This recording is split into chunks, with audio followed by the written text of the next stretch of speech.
Assalamu alaikum friends, my name is Benjamin Ahmed and today I am showing you how to make logo design with grid system.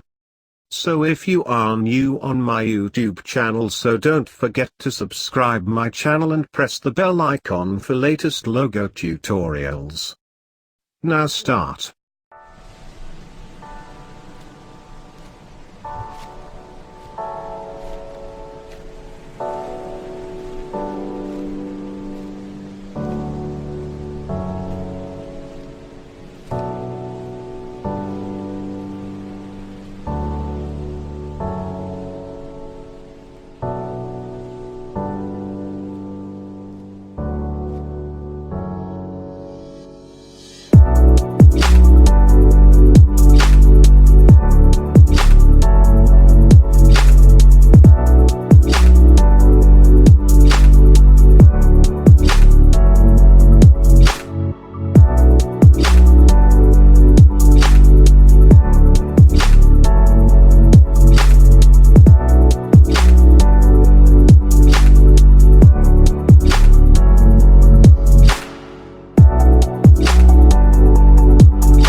Now logo is done.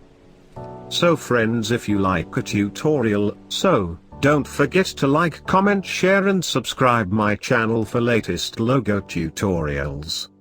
See you in next video. Allah Hafiz.